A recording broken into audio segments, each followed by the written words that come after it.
Are you ready to get to know Matrasa Lynn?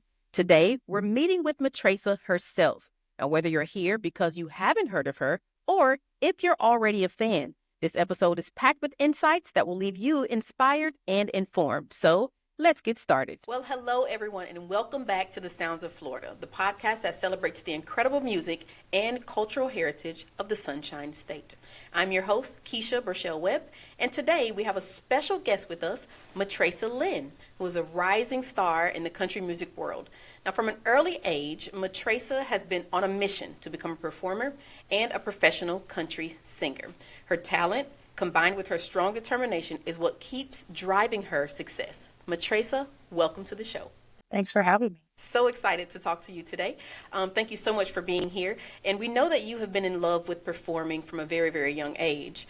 Can you tell us a little bit about those early years? Like, what made you realize that you wanted to be a professional country singer? Honestly, I don't really know what sparked it. I just started hearing my grandma sing all the time, started singing in church with her, and it just kind of went from there and hasn't stopped. Can you tell us a little bit about how you chose to pursue this path? Is it something that you just kind of woke up and did one day, or was it more of like a process for you to get started? I don't really think it was a process. I think I just always knew deep down that this was the path that I had to do. I've always been in love with music ever since I was little. Right, cool. So speaking of when you were younger, getting started, right? Can you describe what your influences were like then versus now as an adult? What your musical influence is now?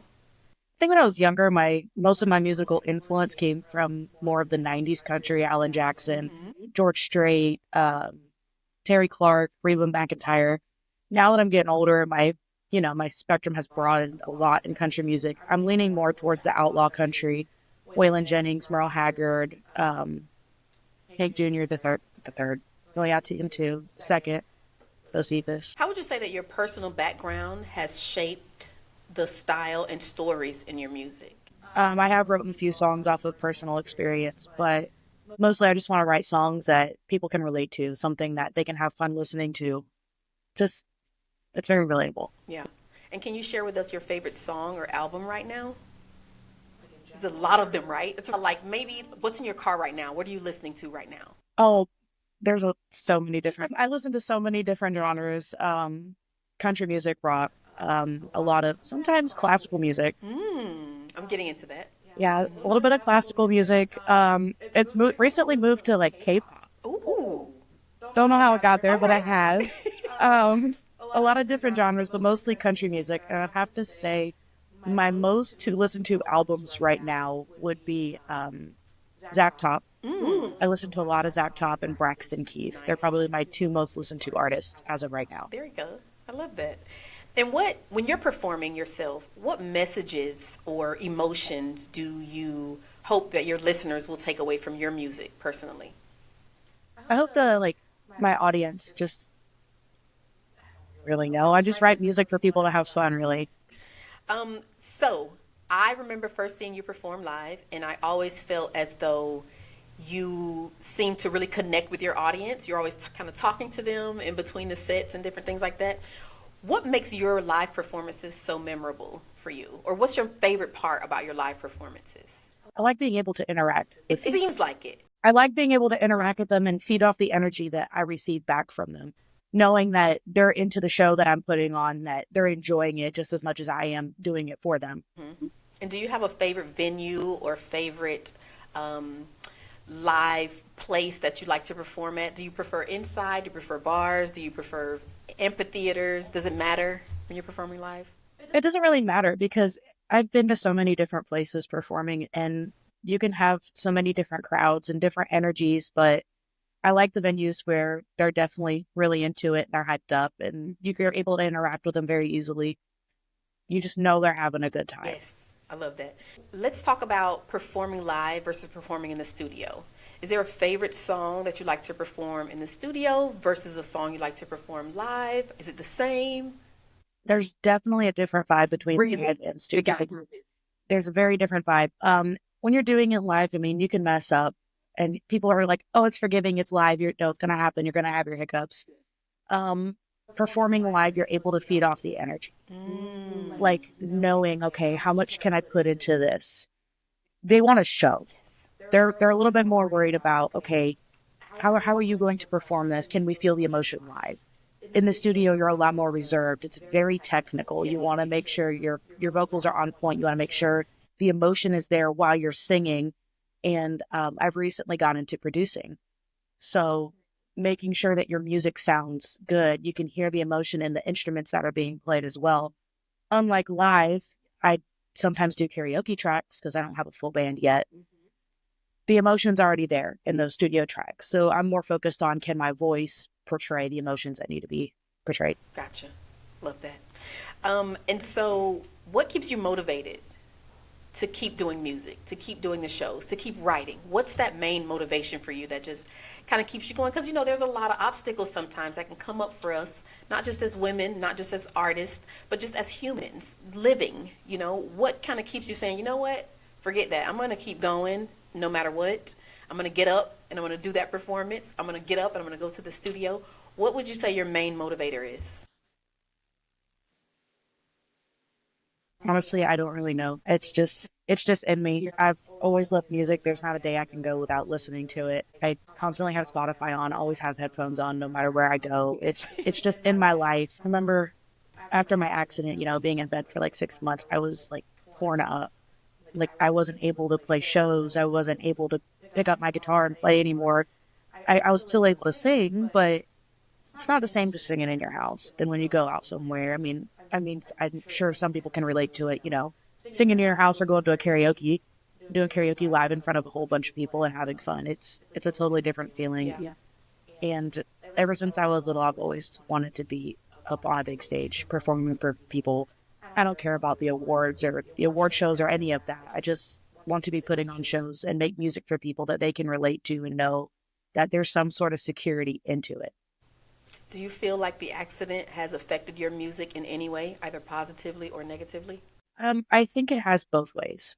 I think taking a break for such a long time has definitely, I've lost some of my fans, some of my following, because they were like, I don't think she's ever going to come back after her accident. So I've lost a couple people, but I think it's also like positively helped me knowing that I've come back stronger now. I can play better. I'm able to do more shows and showing that my drive is still there for music, that I'm not letting it stop me. Well, we're so glad that you're back. But let's just say your life took a detour after the accident. What career do you think you would be pursuing if you weren't doing music? I was just talking to my sister about this, and I personally do not know. I do like art. I like to draw a lot. Okay. But I don't think that would be like a major path for me. Okay.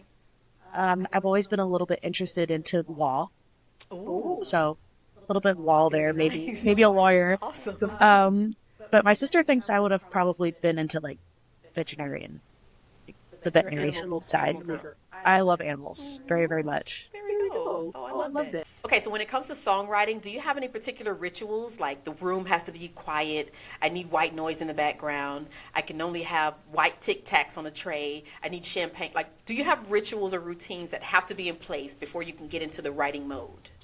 Not really. Just when inspiration hits, that's when it happens. I feel like artists always carry around like a notepad or something. Like when a thought comes, you gotta like get it out. Some people do, but I really don't. Okay. I'm not a lyricist. I'm a composer. Okay. So I hear music in my head 24/7. So I'm able to write the music for the song, and then I have to sit down and figure out lyrics, which I'm horrible at writing. I mostly write with my brother and my sister. We bounce off each other really well with ideas. There's a lot of chemistry going on there. I just recently wrote a song with my sister, and I'm going to the studio to start working on it. And we wrote the song in less than an hour. So it worked out very well, but there's really no ritual at all. It's just, it either happens or don't. I feel like artists may sometimes have like all kinds of recordings in their phones, maybe, where like they come up with an idea and then immediately they just kind of like record it in their phone or something. Do you do anything like that? Like if it comes up, you just kind of... I have done that sometimes, but it hasn't been for a while. Usually I can hear something in my head and just, it sticks. I see. If I write a lyric, I'll like type it on my notes in my phone, but very rarely does that happen with lyrics. Yeah, to do that sometimes you have to give a great question if I'm really prepared for the interview or preparing for hosting session or something and something comes up, I immediately have to put it on my phone or I will lose it. Does that ever happen where you're like, man, this would be great, and then you're like, where did it go? It's definitely happened. I've done that writing with my sister, and I'll just joking around, I'll say a line and she's like, what did you say? And I'm like, I don't remember. She's like, you just said it. She's like, repeat it. That was so good. And I'm like, I don't remember what I said. So, what advice, if you had, I'm sure you have young girls, maybe even, you know, adolescent girls, or even guys that would come up to you and say, you know, I want to get started. I'd like to do this as a career. I'd like to do this as a living. What advice do you give them as far as getting started? A lot of practice. And you have to be very self-confident and surround yourself with people that you know are going to uplift you, even when it gets very hard. I mean, music is not an easy industry at all for anybody. It's a very cutthroat industry. I mean, we've all seen on the news what happens behind the scenes going on recently, and it's very cutthroat, very, very cutthroat. And you have to be very secure in yourself with who you are. You have to know who you are. And it's okay that we don't sometimes. I mean, a lot of times people don't know who they are, what they want to pursue, and that's okay. You just know it. Going into music, you have to be very sure of yourself and be surrounded by good people. There's a lot of people out there that are going to try to cut you down and are going to try to, you know, put you in a bad spot or not make themselves look better or do things for people. It's a very, very hard industry. But as long as you surround yourself with good people, trust God mostly, and be sure of yourself. And have fun. You gotta have fun. If you're not having fun, you're gonna think it's a job and you're gonna get bored of it so quick. Do you remember the first song you sang live? Your first live performance? Yeah. Yeah. I was like 6 or 7 in church. It was a song my grandma taught me, like, in our house, and that was like the first song I sang in church. And I told my mom, I'm like, I'm singing in church. It's like, no, you're not. I'm like, yeah, I want to sing in church. She's like, you're not getting up there and singing. You know nothing. So I went to Sunday school and I told the Sunday school teacher that she wouldn't let me. The Sunday school teacher dragged me out there and she's like, she's gonna sing. Oh no, I'm not singing it right now. What? You didn't do it? Wait, you didn't do it? No, I did do it. Oh, I thought you meant like sing it right now. No. So you did it, right? So how did it go when you did the performance? I think I did great. My mom was like death staring me in the pew. She was like, I can't believe you're up here. Go sit down. I did it anyways. And it's never stopped from there. Wow. And I'm sure she's been supportive of me. She has. Good for you. She's got to be a big motivator for you. She's got to be the person that's behind you all the way. Like, look, I know it's challenging, but we got to get out there. She has. Sometimes I feel like she pushes me too much, but I know it's all in good heart. I love her to death. She's done so much for me. I wouldn't replace her for anybody else. And I gotta say, my family has been my biggest supporter, especially my parents and my sister and my brother-in-law. They've been there for me so much, helping me with music, you know, being very brutally honest with me. And I'm very thankful for that. You know, some people are very honest and they tell me that sucks. You need to redo it or don't dress like that again. That looked horrible on you. I'm very thankful for their motivation. Good for you. And how do you continue to stay connected to the music scene with so much going on, not just here in Florida, which there's a lot going on in Florida, but how do you stay connected to different venues and different performances, different maybe festivals that you would like to perform at? How do you stay connected to those, know what's upcoming, kind of pitch yourself to those venues? Usually you have to like send in like, hey, this is who I am. This is some of my original music. This is my sets. This is how I sound. A lot of them don't really work out because I don't have a band.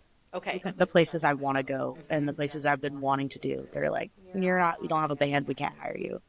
But thankfully there are a few people that have been pulling strings for me and letting me come in anyways and put on a show. So would you say that's the next step in your career is to kind of put a band together and create Matrasa Lynn and the sounds?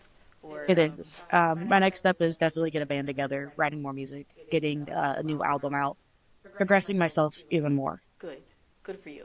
And where can we hear your sounds right now? Do you have any music that's uploaded that we can go and check out anywhere? I do. I have original music out, Spotify, Google, Apple Music, all streaming platforms, YouTube. I have a lot of original music out there. You can follow me on Facebook, Instagram, TikTok. I have links on all of my social media to go and listen to that. Awesome. I know we'll see you at Swamp Cabbage in February. Anything else coming up between today and February when we'll see you at Swamp Cabbage?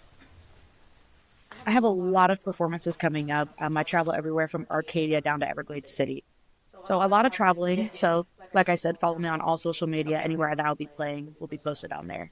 Okay, fantastic. Again, Matrasa Lynn, it's always a pleasure to see you each and every year, not just at Swamp Cabbage, but even in between. Can I wait to see you there? Any last words for our listeners out there who are looking forward to what's coming up next, who have seen your performances in the past? Any messages that you would like to give to them? Just got done writing a new song. Going to start working on getting that one recorded and getting it pushed out. Definitely stay tuned. There's a lot to come and a lot of surprises. A lot of more promotional stuff to do for myself that we're keeping in mind. And for my followers, stay true to yourself. Keep praying. God's got your back. He'll take care of you. It's been an absolute pleasure. It always is. Thank you so much for joining us Thank today. you so much. We cannot wait to see you in February. Can't wait to see y'all. That's it for today's episode of The Sounds of Florida. Thanks for tuning in and spending your time with us. If you found value in today's conversation, share it with a friend or on social media. We'd greatly appreciate it. And don't forget to join us next time where we'll be diving into our next featured artist. Until then, take care and keep listening to The Sounds of Florida.